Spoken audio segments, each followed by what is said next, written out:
Imagine wearing white when you look like that face with tears of joy. Someone should have told you, sweetie. Some bodies aren't meant for wedding dresses. My cousin Brianna typed those words under my wedding photo at 3:47 p.m. on what should have been the happiest day of my life, in full view of the 400 guests who had just watched me marry the love of my life, and I stood in my honeymoon suite still wearing my dress when the notification appeared on my phone like a knife through my joy. What Brianna didn't know, what no one in our family knew, was that her husband Marcus had been watching her cruelty for years, documenting everything, and that night, while she slept off champagne in spite, he would send me a message that would unravel the carefully constructed image of the perfect cousin who had spent her entire life trying to destroy mine. My name is Olivia Thornton-Baptiste, and this is the story of how my wedding day exposed the monster hiding behind my family's golden child. I need to take you back to the beginning to explain why Brianna Montgomery hated me long before I ever walked down an aisle. We were born 6 months apart, Brianna in March, me in September, to sisters who had very different ideas about what made a successful life. My mother, Janet, was an artist, a free spirit who valued creativity over convention and taught me that my worth had nothing to do with the number on a scale or the size of my dress. My Aunt Patricia, Brianna's mother, was obsessed with appearances. The right clothes, the right friends, the right body, the right life. Brianna was raised like a show pony. She was enrolled in beauty pageants at 3, put on her first diet at 7, taught from infancy that her value came from being the prettiest, the thinnest, the most admired. By the time we were teenagers, she had won dozens of titles, had been scouted by modeling agencies, and had developed an eating disorder that our family pretended not to see. I was different. I was what Aunt Patricia called sturdy, and what Brianna called fat. I was a size 14 in a family that worshipped size 2. I had curves and softness, and a body that didn't fit into the narrow definition of beauty that my aunt had built her entire identity around. And for that, Brianna made me pay. The torture started young. At family gatherings, she would loudly comment on my portions. "Wow, Olivia, you're really going for seconds?" Brave. At beach trips, she would buy me oversized cover-ups as gifts. "I just thought you'd be more comfortable, sweetie. No one wants to see all that." The worst part was that the adults enabled it. Aunt Patricia would laugh nervously and say Brianna was just being honest. My grandmother would suggest that maybe I should take Brianna's advice and watch what I ate. Even my own mother, conflict-averse to a fault, would whisper to me privately that I should just ignore her, rather than ever standing up to her sister's family. I learned to shrink. Not my body, that remained stubbornly, beautifully mine, but my presence. I learned to take up less space at family events, to avoid photographs, to apologize for existing in a form that didn't match my cousin's standards. I carried that weight, not the weight of my body, but the weight of shame, for most of my life. Then I met Daniel Baptiste. Daniel was a pediatric surgeon I encountered at a charity gala when I was 28. I was working as a social worker specializing in child trauma, and we were both there supporting the same children's hospital. He saw me across the room, walked directly over, and said, "I'm sorry to be so forward, but you are the most beautiful woman I've ever seen, and I would kick myself forever if I didn't at least try to talk to you." I laughed. Actually laughed, because surely he was joking. Men who looked like Daniel, tall, handsome, successful, didn't approach women who looked like me. That was what 25 years of Brianna's commentary had taught me. But Daniel wasn't joking. He asked for my number, called the next day, and took me to dinner that weekend. He looked at me like I was precious, like I was desirable, like my body was something to be celebrated rather than hidden. "Who told you that you weren't beautiful?" he asked one night, early in our relationship, after I had deflected a compliment for the 100th time. "Everyone," I admitted. "My whole life." "They were wrong," he said simply. "And I'm going to spend however long it takes proving it to you." We dated for 2 years. He proposed on a beach in Maui at sunset, dropping to one knee in the sand, telling me that I was his home, his heart, his everything. I said yes before he finished the question. Planning the wedding was joyful, mostly. Daniel and I agreed on almost everything: a spring ceremony, Outdoor if weather permitted, around 400 guests, elegant but not ostentatious. We wanted a celebration of love, not a performance of wealth. But there was one shadow over the planning: my family's reaction. My mother was thrilled. My father, who had passed away when I was young, would have been thrilled. Daniel's family welcomed me with open arms and genuine warmth. But Aunt Patricia and Brianna were less enthusiastic. A pediatric surgeon, Aunt Patricia said when I announced the engagement. Well, that's certainly unexpected. He must come from a very traditional culture where they appreciate a fuller figure. Brianna's response was worse. She had recently married Marcus Montgomery, a quiet accountant who seemed perpetually bewildered by his wife's cruelty. Her wedding had been featured in a local society magazine, local beauty Queen Mary's in fairy tale ceremony, and she clearly expected to remain the family's most admired bride. "Are you sure you want to do a big wedding?" she asked sweetly when I showed her my plans. "Maybe something more intimate would be easier. You know, less stressful about finding a dress that works for your situation." I didn't respond. I had learned, over decades, that responding to Brianna only made things worse.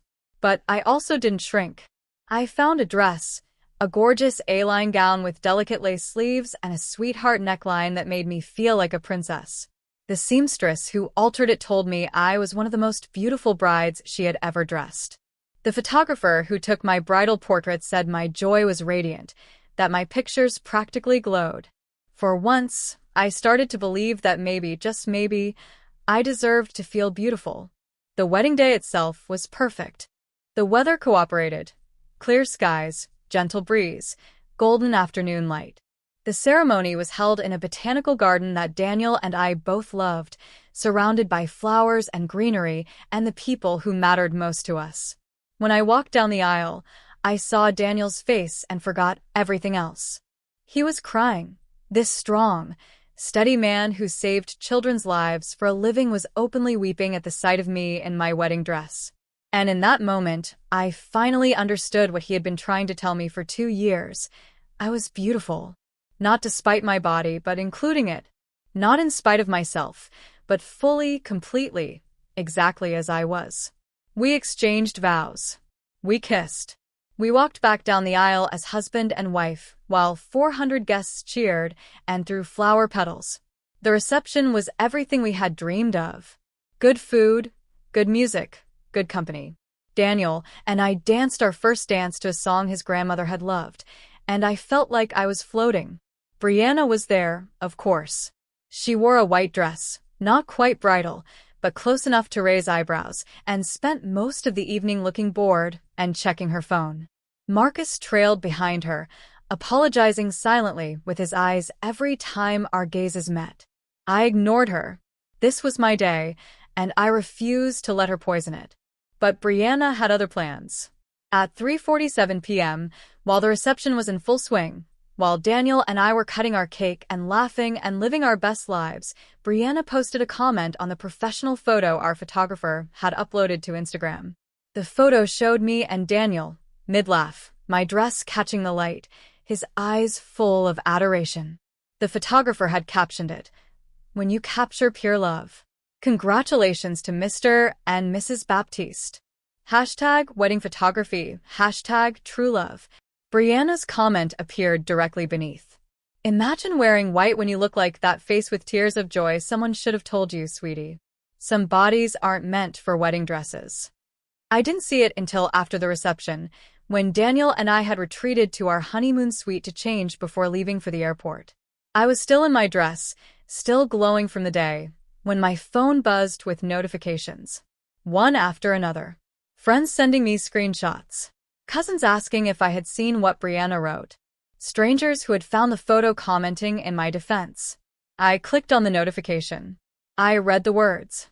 And for a moment, I was 8 years old again, standing in a bathing suit while Brianna told me I looked like a beached whale. Daniel found me crying on the bed. "What happened? What's wrong?"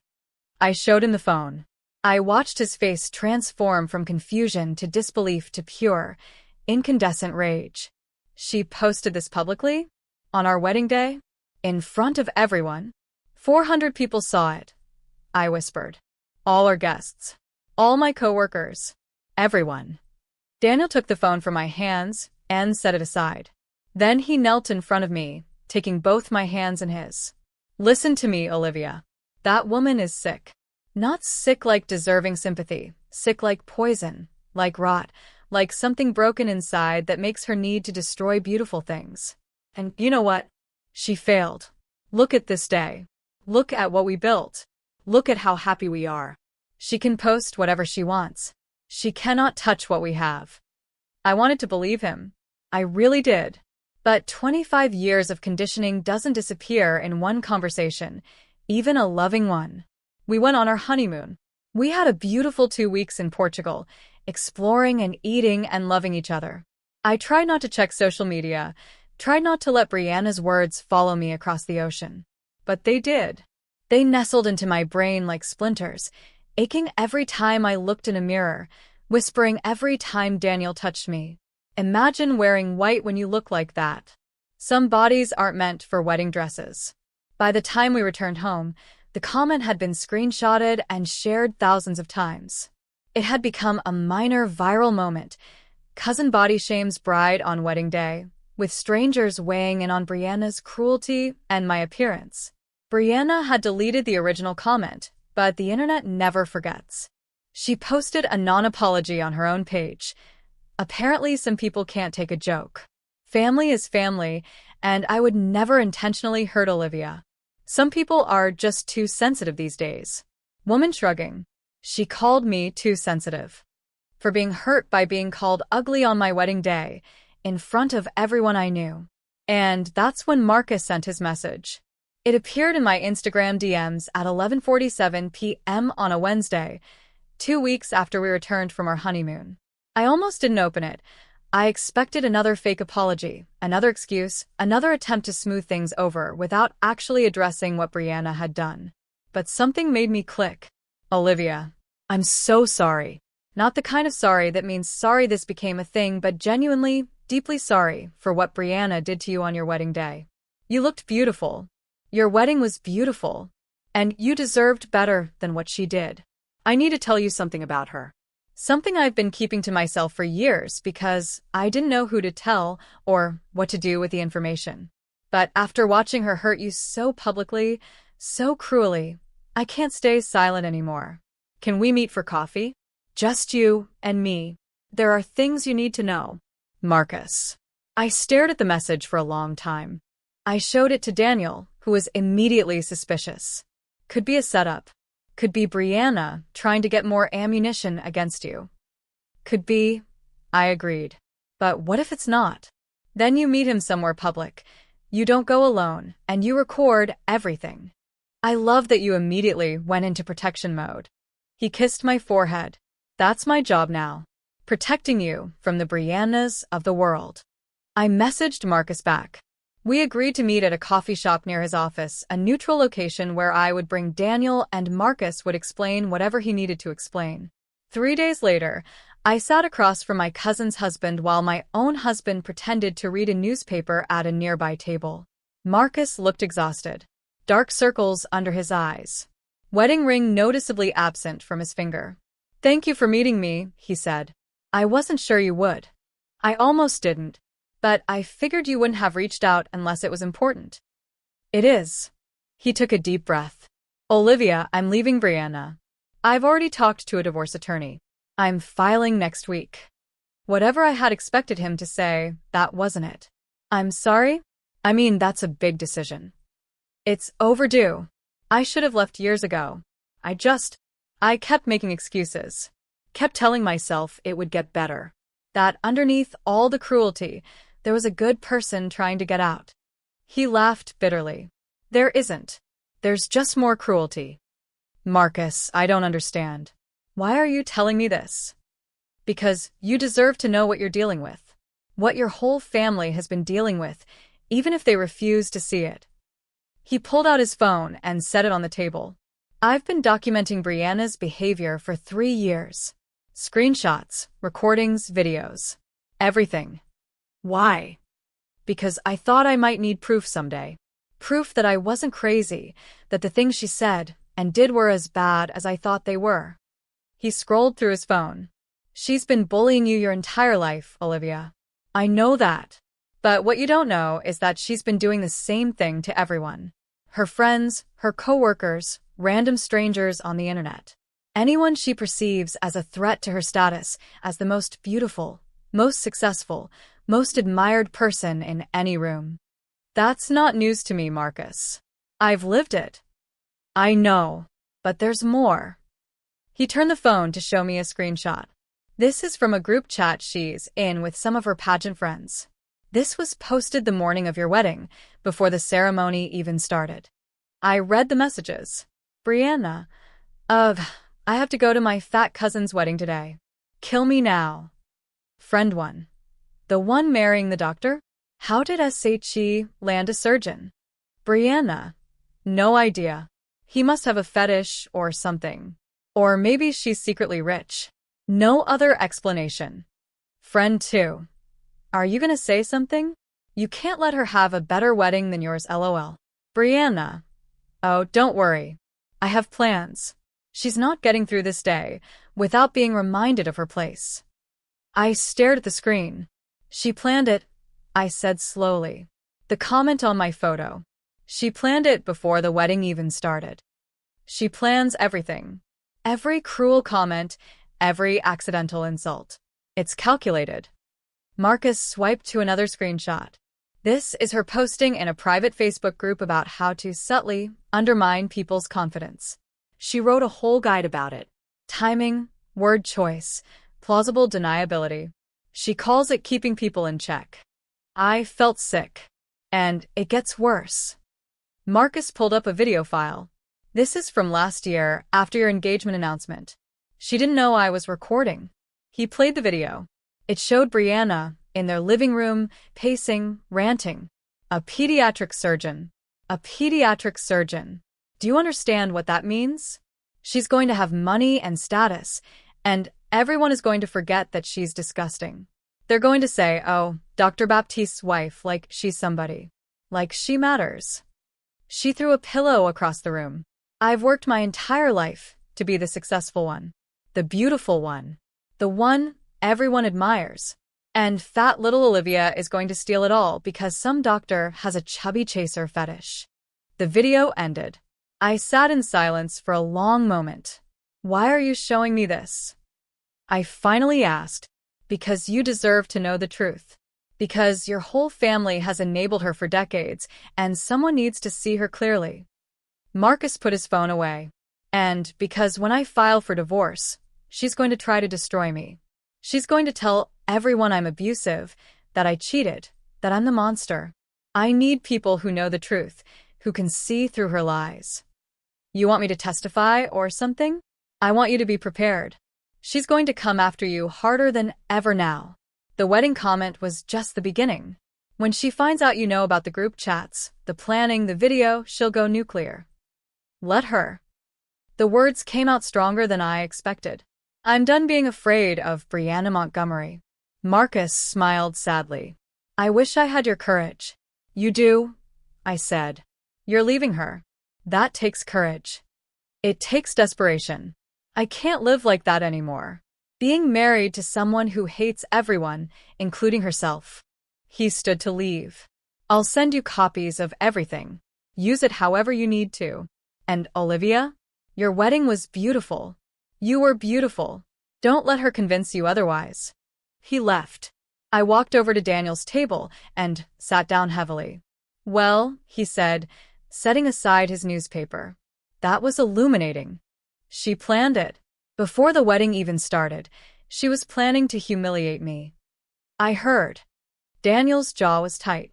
What do you want to do about it? I thought about it for a long moment. My instinct was to do nothing, to shrink, to hide, to let this revelation become another secret I carried. That's what 25 years of conditioning had taught me. Keep the peace. Don't make waves. Be the bigger person. But I was tired of being the bigger person while Brianna got to be as small and petty as she wanted. I want to show our family exactly who she is. Daniel nodded slowly. then we need to be strategic about it. Brianna has spent her whole life manipulating people. If we're going to expose her, we need to do it in a way she can't spin. What are you thinking? I'm thinking we need witnesses. Not just you and me, but everyone who matters to her. Her parents, her grandmother, the family members whose opinions she actually cares about. He took my hand. And I'm thinking you need to decide what you actually want. Is this about punishment? Or is it about finally being free? It was a good question. Both, I admitted. I want her to face consequences. But mostly I just want to stop being afraid of her. I want to stop letting her words live in my head rent-free. Then, that's what we'll aim for. Consequences and freedom. We spent the next 3 weeks preparing. The family confrontation happened 3 weeks later. I orchestrated it carefully. I invited everyone to a post-wedding celebration at my mother's house. Aunt Patricia, Brianna, Marcus, who was technically still married and whose absence would be noticed, my grandmother, all the aunts and uncles and cousins who had watched Brianna torment me for 25 years and said nothing. Brianna came, of course. She couldn't resist an opportunity to perform. She walked in wearing another almost white dress, hugged me like nothing had happened, and immediately started making backhanded comments about our honeymoon. Portugal. How fun. Very budget-friendly destination. Marcus and I went to the Maldives for our honeymoon, but not everyone needs to be extravagant. Actually, Daniel said mildly, we stayed at a private villa owned by a colleague of mine. But I'm sure the Maldives were lovely. Brianna's eye twitched. I waited until everyone was seated, until the small talk had run its course, until the moment felt right. Then I stood up. I want to thank everyone for coming. Before we eat, there's something I need to address. Brianna smirked. She clearly expected another doormat moment, another time when I would try to confront her and she would gaslight me into apologizing for my own hurt feelings. As most of you know, Brianna posted a comment on my wedding photo that was hurtful. Some of you reached out to support me. Others have suggested I should let it go and keep the peace. I've spent a lot of time thinking about that advice. Aunt Patricia nodded approvingly, already drafting the narrative of forgiveness and family unity. But here's the thing about keeping the peace. I continued. It only works when everyone wants peace. And Brianna doesn't want peace. She wants control. She wants to be able to hurt people, to hurt me without consequences. Olivia, this is inappropriate, Aunt Patricia interrupted. Family matters should be handled privately. Should they? Because the comment she made about me was extremely public. I pulled out my phone. I have screenshots of a group chat where Brianna discussed her plan to humiliate me at my wedding. Before the ceremony, she called me fat, speculated that my husband has a fetish, and told her friends she had plans to remind me of my place. The room went silent. I also have a video, recorded by her own husband, of her ranting about how disgusting I am and how angry she is that I'm marrying a successful man. I looked at Brianna, whose face had gone white. Should I play it? Or would that be too public? Those are lies, Brianna said, her voice shaking. Marcus is lying. He's been trying to sabotage me for years. Marcus isn't here, Brianna. He moved out last week. He's filing for divorce because he can't stand being married to someone so cruel anymore. He's crazy. He's been mentally abusing me for years, and now he's trying to turn everyone against me. There's also a Facebook post, I continued calmly, where you wrote a guide on how to subtly undermine people's confidence. You called it keeping people in check. Would you like me to read it to the family? This is insane. You're making things up. Mom, tell her. I'm not making anything up. I held up my phone, where the screenshots were queued and ready. I have documentation of everything. Every cruel comment, every planned attack, every time you set out to deliberately hurt me and then pretended it was a joke. I looked around the room, at my grandmother, who was clutching her pearls, at Aunt Patricia, who looked like she might faint, at my mother, who had tears streaming down her face. For 25 years, I have sat at family gatherings and listened to Brianna mock my body, my choices, my worth. And for 25 years, every single person in this room has let it happen. You've made excuses for her. You've told me to ignore it. You've suggested that maybe she has a point, that maybe I should lose weight, that maybe I'm too sensitive. I took a breath. I'm done.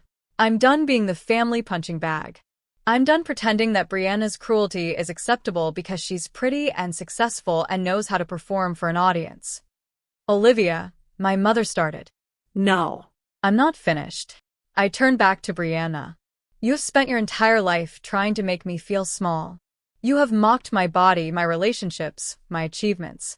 You posted a vicious comment on my wedding photo in front of everyone I know, and then you called me too sensitive for being hurt by it.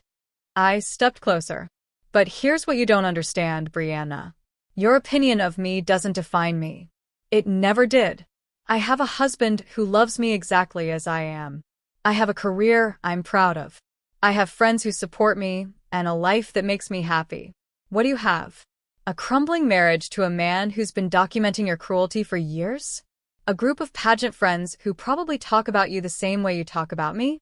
A lifetime of counting calories and hating yourself and projecting that hatred onto everyone around you. Brianna was crying now. Real tears, not the performative kind she used to manipulate people. I feel sorry for you, I said, and I meant it. I really do. You were raised to believe that your worth came from being thin and pretty and better than everyone else. That's not your fault. But at some point you had a choice. You could have chosen kindness. You could have chosen to break the cycle. Instead, you chose cruelty. And that's on you. I turned to the rest of the family. I'm not asking anyone to choose sides. But I am done pretending. From now on, if Brianna is at a family event, I expect her to treat me with basic respect. No comments about my body. No backhanded compliments. No jokes at my expense. If she can't do that, I won't be attending. I sat down. The silence stretched for what felt like hours. Then my grandmother spoke. Brianna, is this true? Did you plan to humiliate Olivia at her wedding? Brianna opened her mouth to deny it, but something in her grandmother's face stopped her. I was just venting to my friends. It wasn't supposed to actually happen. The comment was a mistake.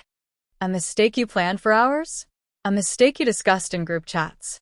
My grandmother's voice was like ice. I have enabled your behavior for too long. We all have. I thought you would grow out of it, that you would mature. But you haven't. You've just gotten better at hiding it. Grandma, I want you to apologize to Olivia. A real apology, not that sorry you're too sensitive nonsense you posted online. Brianna looked around the room, searching for allies. Aunt Patricia wouldn't meet her eyes. The other family members were studying their shoes or their phones. For the first time in her life, no one was coming to her rescue. I'm sorry, she said finally, the words clearly painful. I'm sorry for the comment. I'm sorry for all of it. That's a start, my grandmother said. But it's going to take a lot more than words to rebuild trust. The gathering ended shortly after that. Brianna left in tears alone. Aunt Patricia stayed behind, looking shell-shocked, clearly reevaluating everything she thought she knew about her daughter. What followed was something I hadn't anticipated: accountability. Over the next few weeks, family members reached out individually. My grandmother called to apologize for years of enabling Brianna's behavior. Aunts and uncles who had witnessed my torment and said nothing sent letters, emails, text messages acknowledging what they had allowed to happen. My cousin Thomas, Brianna's younger brother who had always been quiet at family gatherings, sent me the longest message of all. I knew she was cruel, Olivia. I grew up with her. She did the same things to me, not about weight but about other things. Called me stupid, told me I was an embarrassment, made me feel worthless.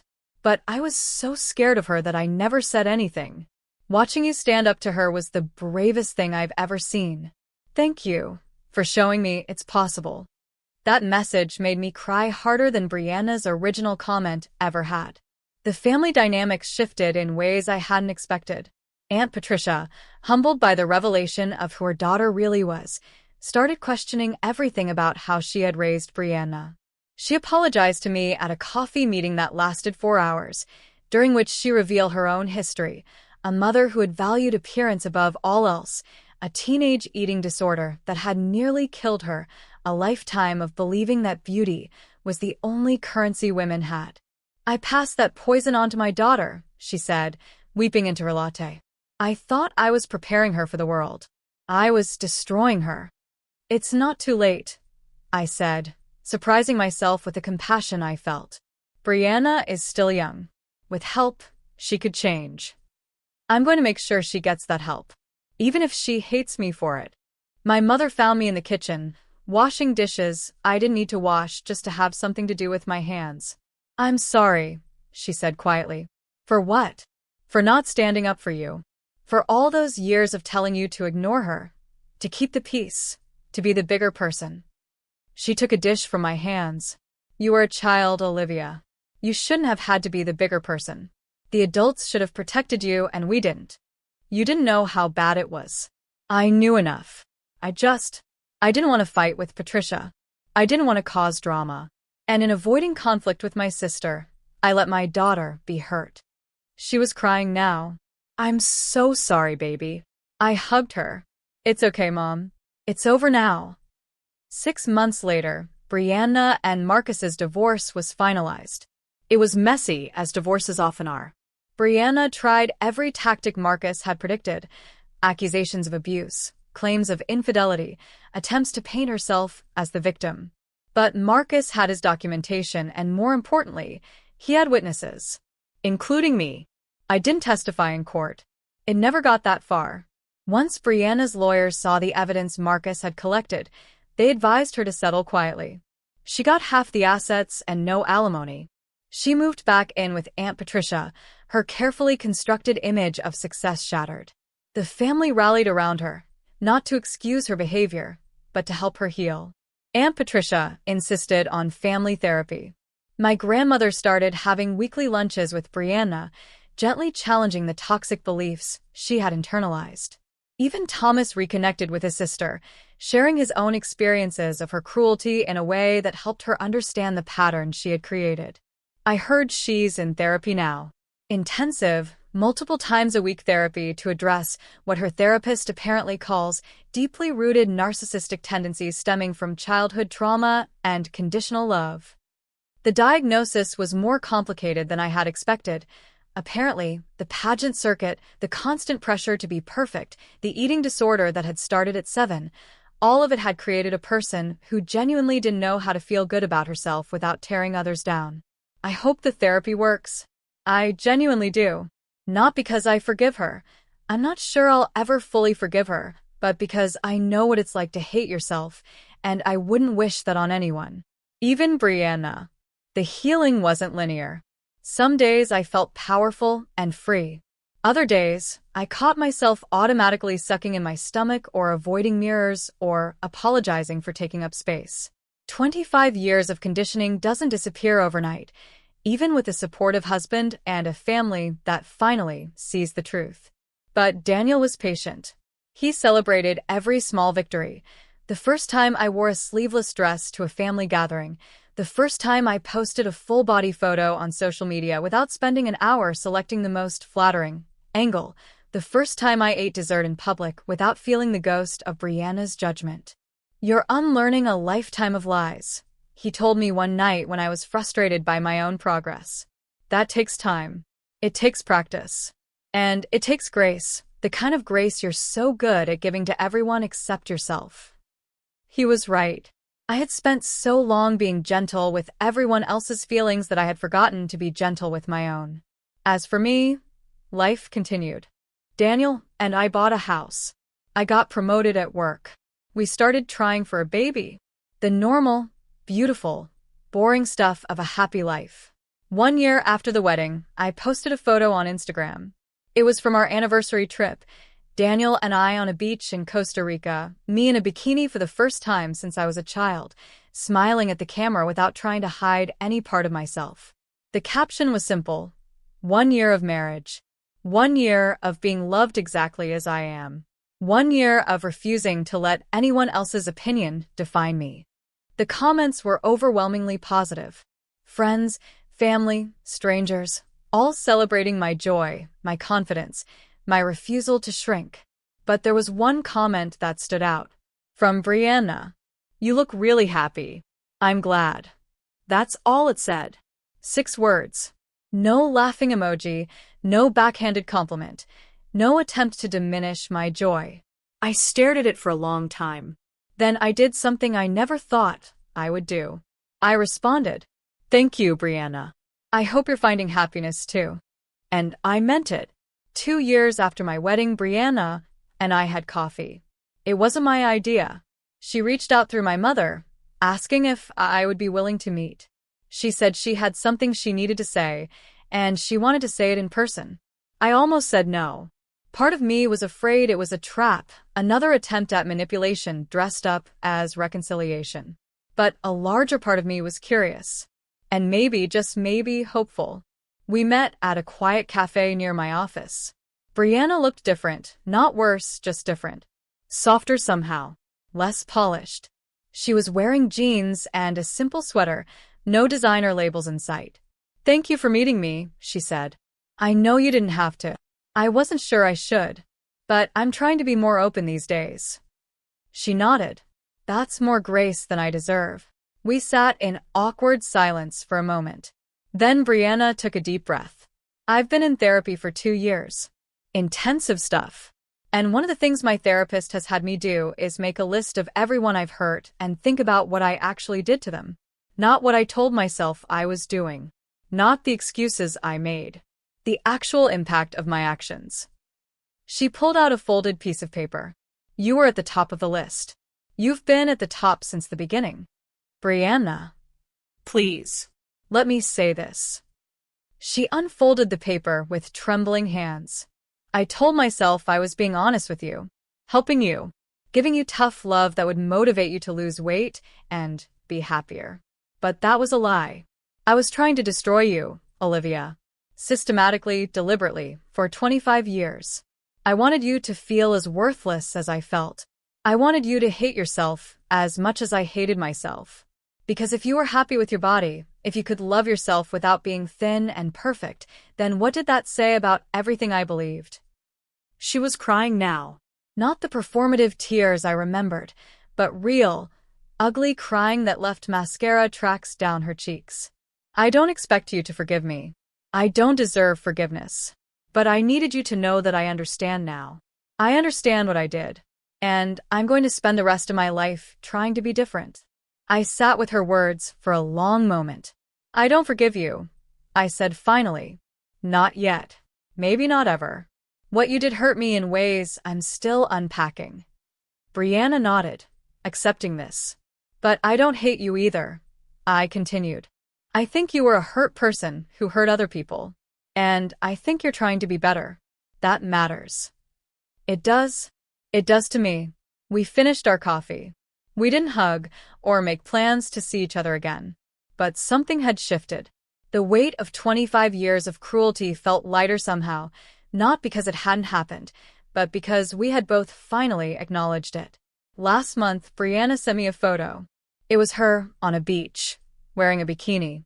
She's not thin. Therapy and the end of her restrictive eating has changed her body in ways that would have horrified her former self.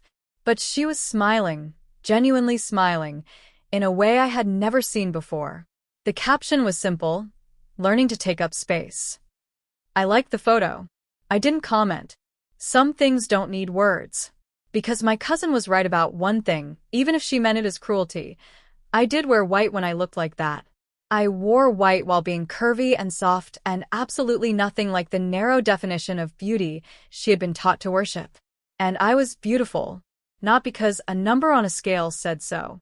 Not because my dress was a certain size. Not because I had finally fixed myself. But because I was happy. Because I was loved. Because I had finally learned to see myself through eyes that weren't poisoned by other people's hatred. My cousin posted cruelty on my wedding photo. Her husband exposed her secrets. And I learned finally that the best revenge isn't destruction.